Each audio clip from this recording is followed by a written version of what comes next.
The suitcase arrived 3 days after my mother died. No return address, no note, nothing. Just my name written across the top in black marker. I almost didn't open it. Not because I was scared, because I was exhausted. My mom had been sick for almost a year, and by the end, it felt like we were all just waiting for the call. Still, nothing prepares you for it. Nothing prepares you for walking into a hospital room and realizing the person who raised you is suddenly gone. So when the suitcase showed up, I ignored it at first, left it near the front door, still zipped shut. But every time I walked past it, I felt something. Not fear, pressure. Like it was waiting. Which sounds crazy. I know that. But grief does strange things. At least, that's what I kept telling myself. The suitcase was old. Dark blue, scratches on the corners, one broken wheel. I'd never seen it before, which bothered me because my mother kept everything. Photos, letters, old birthday cards. If this suitcase existed, I should have known about it. But I didn't. And that wasn't the only strange thing. The tag attached to the handle had a date on it. Tomorrow's date. I remember staring at it for almost a full minute. Because at first, my brain refused to process it. I thought maybe I was tired. Maybe I read it wrong. But no, the date was tomorrow. And underneath it, there was one word. Open. I laughed. Actually laughed. Because what else are you supposed to do when reality suddenly stops making sense? I picked up the suitcase. It was heavier than it looked. And the second I touched the handle, I felt something shift inside. Not physically, emotionally. Like the moment I opened it, I carried the suitcase into my kitchen. Slowly.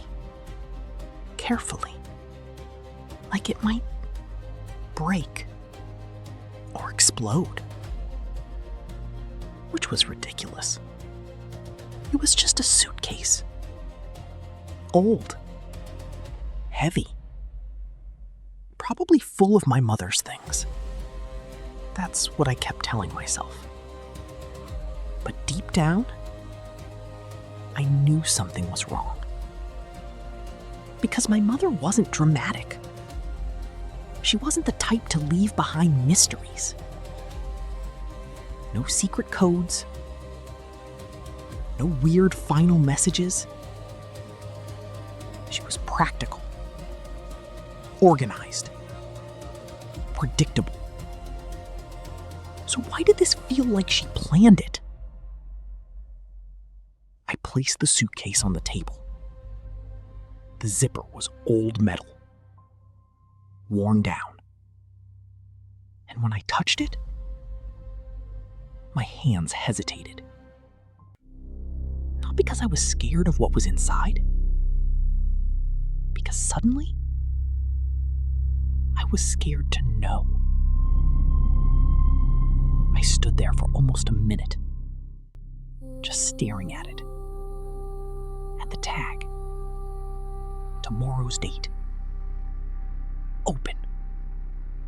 I stared at the message for a long time. Too long. She wanted you to find it before tomorrow. Not before next week. Not eventually. Tomorrow.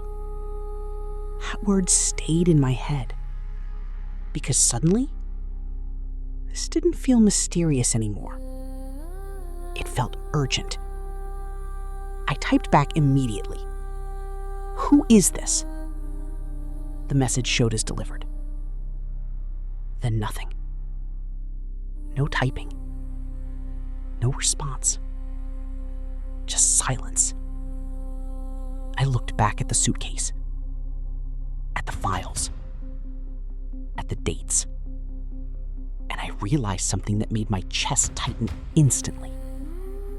If tomorrow mattered that much, then whatever was inside the next file was probably worse. I didn't want to open it. I really didn't. But curiosity isn't the right word for what I felt. It was closer to dread. The kind where your body already knows something bad is coming, even before your mind catches up. I grabbed the second folder. The date, 2 days from now. My fingers shook slightly opening it. Inside, another photo. This time, my apartment building. Taken from across the street. Nighttime. Most of the windows were dark, except mine. And standing near the entrance was a man. Tall.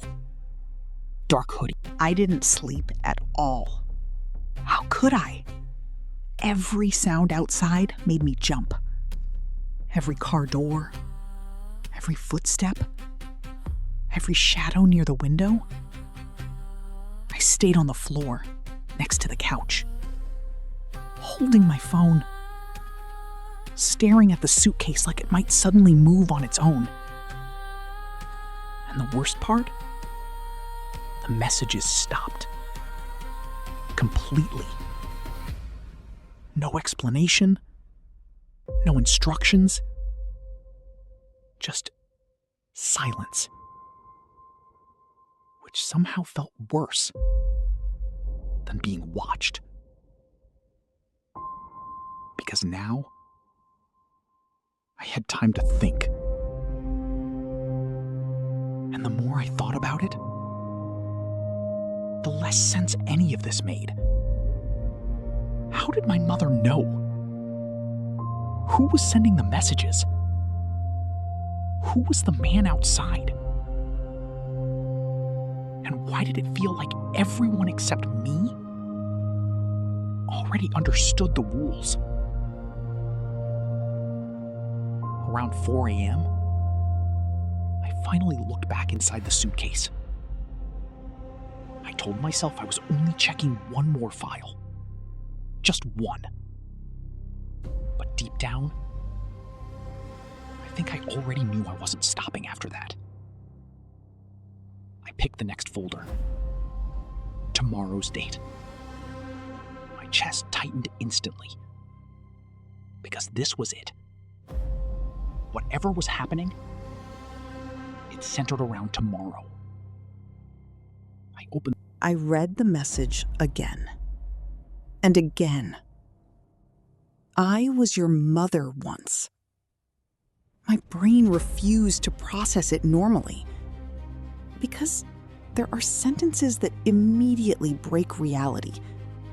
That was one of them. I typed back instantly. What does that mean? No response. I waited. Nothing.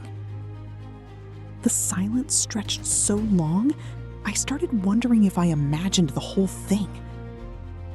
Then, my phone buzzed again. One new message. You don't have much time. That sentence hit harder than everything else. Because suddenly, this wasn't just mysterious anymore. It was counting down. I looked back at the suitcase, at the folders, at the dates. And for the first time, I noticed something strange. Some dates repeated. Not exactly, but close. Like different versions of the same days. Same week, same places, same events, but slightly changed. I pulled several folders out quickly, my hands shaking harder now. Photos, notes, clippings. I I didn't know what scared me more. The idea that someone was watching me, or the possibility that everything in the suitcase was true. Because if it was true, then somewhere, somehow, I had already died. More than once. I sat on the kitchen floor for what felt like hours. Folders scattered everywhere. Photos. Notes. Different versions of my life. Different endings. And every single one seemed to lead back to the same night.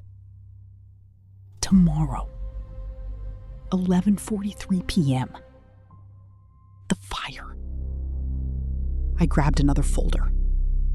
My hands didn't even feel like my own anymore. This one had no date. Just one word. Him. My stomach tightened instantly. I opened it slowly. Inside, 3 photographs. I stood completely still, phone in one hand, folder in the other. And outside my door, the man waited. No banging, no threats, just silence. Like he already knew I was going to open it eventually. My heart was pounding so hard it actually hurt. Because every instinct I had was split in half.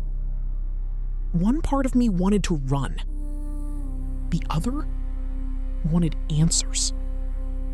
And after everything I'd seen, answers were stronger. Slowly, I walked toward the door. Every step felt wrong. Heavy. Like I was walking towards something that would change my life forever. Maybe end it. I looked through the peephole. The man stood there motionless. Tall. Dark hoodie. But this close, I noticed something strange. He looked exhausted. Not dangerous. Not angry. Just tired. Like someone who had been doing this for a very long time. My phone vibrated again. Don't trust him completely. I almost laughed. Because apparently that warning applied to everyone now. I unlocked the door. Slowly. The second it opened, the man looked relieved. Actually relieved? Like he'd been scared I wouldn't do it. For a few seconds, neither of us spoke. Then finally, he looked past me, at the suitcase, and quietly said, "You opened it earlier this time." My stomach dropped instantly. This time, he looked back at me, and the expression on his face, it wasn't surprise. It was regret. You really don't remember anything, do you? I couldn't stop staring at the photograph. At my own handwriting. At the sentence. If I forget again, forgive me. Again. That word echoed inside my head like a warning. Because it confirmed everything I'd been trying not to believe. This had happened before. Many times. And somehow, every version ended with me forgetting. I looked up at him slowly. What am I forgetting? He didn't answer immediately. Instead, he looked toward the window. toward the dark street outside, like he was checking the time or making sure we still had any left. Then finally, he said quietly, "You always remember too late." A cold feeling spread through my chest instantly. Because the way he said it, it sounded rehearsed. Like he'd said those words before. Maybe dozens of times. I looked back at the suitcase.